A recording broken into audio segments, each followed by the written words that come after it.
Hey guys, Josh from SoccerReviewsForYou.com, bringing you my first impressions plus on-feet video of the brand new Adidas Ace 15.2. Now inside the box, all you get are the shoes themselves. They do not come with any extras. So let me get these guys out of the box really quickly, and we'll take a closer look at the first takedown model in the new Adidas Ace lineup. Now the Ace 15.2 retails for $110 US, making it exactly half the price of the top-end Ace 15.1. So the two questions everybody wants answered is, are these things worth the money? As Adidas takedown models historically over the last couple of years haven't been the greatest, and probably more importantly, is the Ace 15.1 worth double the money that it costs for a pair of Ace 15.2s? That's what we're going to talk about in today's video, along with going over all the tech specs, weighing these things, as well as taking a look at how they fit and feel on feet. So if you're interested in learning more about the Ace 15.2, please stick around and watch the entire video. If you're interested in a pair of these for yourself, be sure to check out the review page on my website. That'll be the very first link down below in the description of this video. On that page, you will find Buy It Now links with exclusive SR4U coupon codes, where you'll be able to pick these guys up below their normal $110 retail price. So again, if you're interested in a pair, first link down below. And with that being said, let's get right into the review. So what's on offer when it comes to performance with the 15.2, and more importantly, how's the quality of the shoe? Because like I mentioned, historically the quality of Adidas's synthetic takedown models has not been very good. I'm happy to report that the quality is actually surprisingly good on the Ace 15.2. It does not feature their control web synthetic. Instead, it features a synthetic that's exclusive to the Ace 15.2. It's what they call total skin, which feels really, really nice, very premium. And honestly, if this was featured on the Ace 15.1, I don't think I'd have any significant complaints. You can see it does have a similar texturing that is consistent across the entire upper. So you have that triangle pattern, and it does have, like I said, some texturing to the surface of the upper. It's not completely smooth. And from what I can tell, it's a similar construction to what you're going to find on the Ace 15.1 with its control web upper, and that you do have a mesh-based material or some kind of a plastic-based material that gives it this shape underneath, and then you have another top layer fused on top of that. But the end result is a material that's soft, it's flexible, it's a little bit thinner than what you're going to find on the Ace 15.1, and because of that, I don't think it's going to have the same dampened sensation, but overall, it feels really, really good. I like the texturing of it. It feels very good both in hand as well as on feet. Here's a look at the Ace 15.1 just so you can get a side-by-side comparison. The control web on this shoe has a base layer of mesh, that's all the neon yellow, and then the top layer that's black is kind of like a hard, dense, slightly kind of foam-like material, and you can see the pattern does vary. It goes from circles to triangles, all kinds of different things that ultimately I don't think has a big impact on the overall feel of the shoe, but the synthetic material, I will say, is still a little bit nicer on the Ace 15.1 in comparison to the 15.2, although I don't think there's a major quality drop-off. You're also going to notice that on the Ace 15.2, you do have the non-stop grip dots scattered across the entire upper. This acts as your wet control element. If I get up close, you guys can see all the little dots there. They're just slightly grippy on the ball. It's not something that's too noticeable either in wet or dry playing conditions based on my testing with the X 15.1 as well as the Ace 15.1. So I don't expect it to be a make or break type of feature with this particular shoe either, but it is nice that they have some elements that have trickled down from that top end model to the first takedown, considering that this thing is half the price of that top end model. It's got the same off-centered lacing system as you guys can see. The tongue is entirely made from synthetic, and I will say it's not quite as nice as that top end shoe. Moving on to the heel area, another distinctive difference that you will of course notice is that there is no external heel counter. Everything is internal, where again on the Ace 15.1 it is fully external, which I personally prefer, but again, not something you're really going to notice all that much when you're actually wearing the shoe. It's got the exact same cut in the heel, where it is cut a little bit higher, so it does have a fairly deep fit in the heel, which is good in terms of having that nice secure fit. Heel liner is a smooth synthetic leather as opposed to a smooth kind of synthetic suede material. Again, I wouldn't say one is better than the other when comparing the Ace 15.1 and 15.2 heel liner. It's more a matter of preference, but I can't say that I prefer one over the other. They both feel really, really good. The insole is fully removable, and that is the same in comparison to the 15.1, other than the 15.2 branding. Mesh liner on top. top, some perforations through the midfoot and forefoot. It's just a single layer of foam, relatively thin, but thick enough to get the job done as far as step-in comfort is concerned. And then moving on to the bottom of the shoe, the sole plate and the stud pattern is pretty much identical, aside from some very minor differences in the finishing. You can see that the Adidas stripes on both the lateral and medial side don't continue along the bottom of the shoe. The plastic they use here in the heel, that's solid color as opposed to translucent, doesn't have the same kind of sparkly finish to it. But as far as performance is concerned and what you're going to be able to feel while wearing the shoe, it is absolutely exactly the same. So the TPU plastic sole plate has some really nice flexibility to it. And then of course this is a new model from Adidas, so it does have their FG-AG stud pattern on the Ace 15.1. This is what they call their ground control stud pattern. That really does work well on both firm natural grass as well as artificial grass.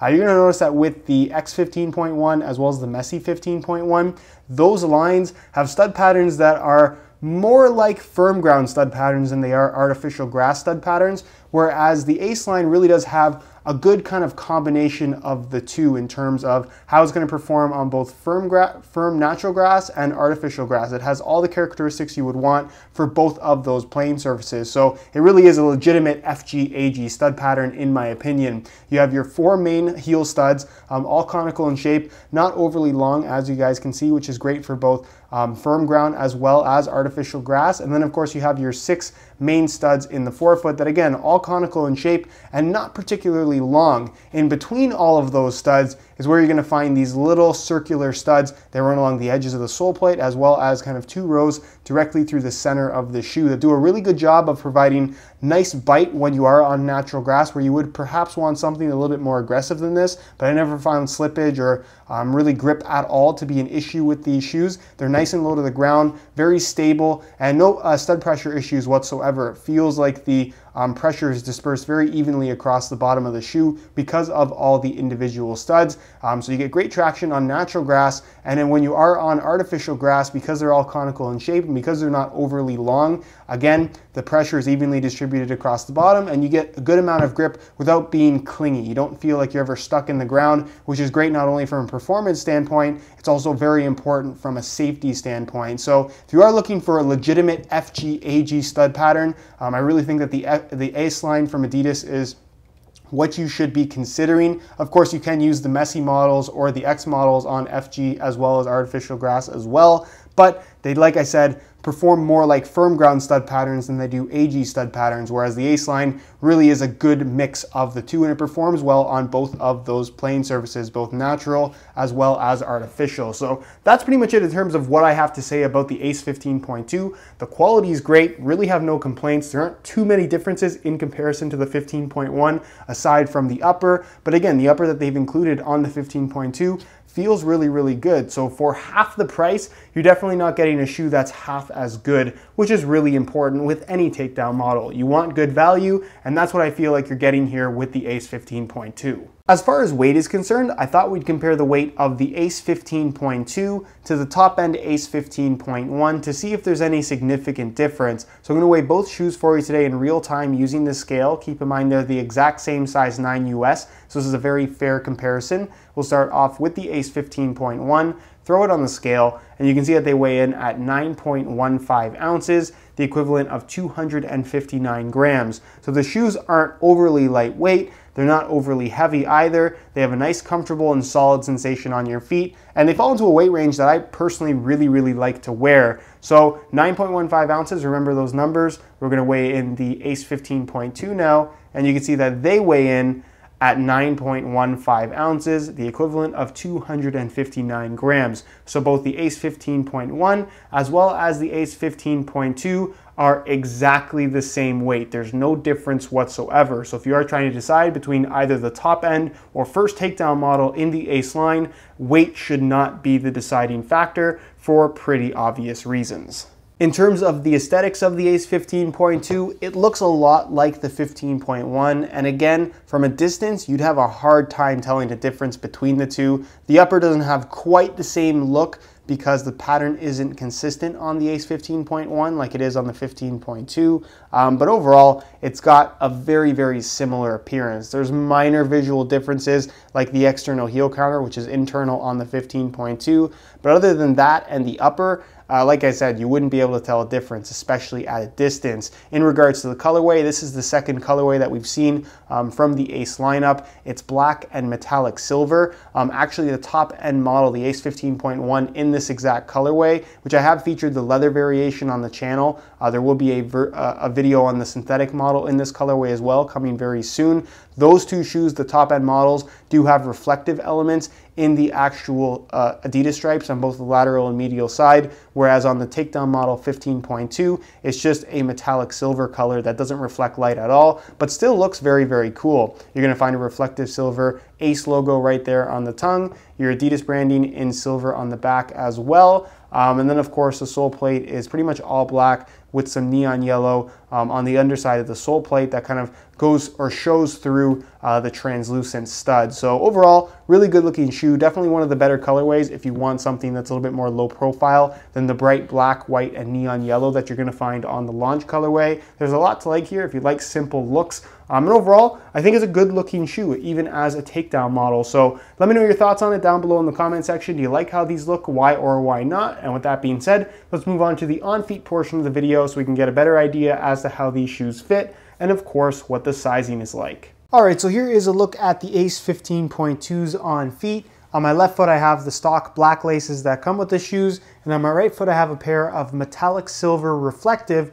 SR4U replacement laces. If you're interested in a pair of replacement laces for yourself, be sure to check out the website www.sr4ulaces.com. Find a direct link to that website down below in the description of this video. Now, in terms of how these things fit and feel on feet, they're similar to the Ace 15.1 if I'm completely honest. It has a very similar shape. The only real difference you're going to notice is that the upper is noticeably thinner on the 0.2 in comparison to the 0.1, but certainly not inferior in terms of quality and comfort. It feels very, very good. And like I said, if this was released as the top end model, I don't think I would complain too much. These feel really, really nice.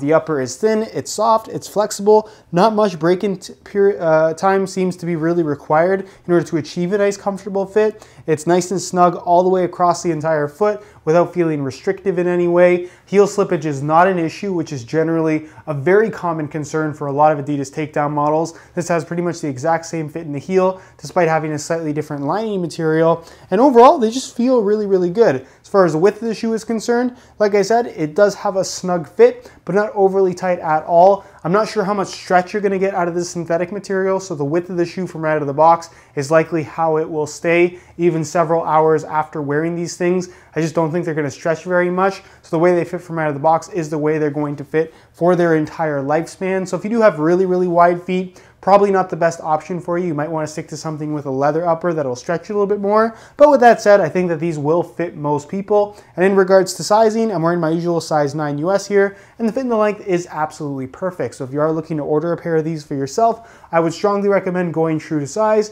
in order to achieve the best possible fit. Alright guys, that's it for my first impressions of the new Adidas Ace 15.2. Expect to see more content on this shoe as well as the rest of the Ace line in the near future. If you guys want to check out the review page on my website, that'll be the very first link down below in the description of this video. You will find high quality images of this shoe that I took myself to give you a better idea as to some of the close-up details that you won't see in the online stock photos. And you'll also find buy it now links with exclusive SR4U coupon codes where you will be able to pick these guys up below their normal $110 retail price. So again, if you're interested in a pair, first link down below in the description, go ahead and check it out. If you have any questions at all regarding the Ace 15.2, leave them down below in the comment section, and I definitely will get an answer out to you. If you enjoyed today's video, found it helpful and informative, be sure to support it with a like. Subscribe if you haven't already for daily videos on all the latest and greatest soccer gear. You can find all my social media information down below in the description as well. Other than that, guys, hope you enjoyed today's video, and as always, thanks for watching.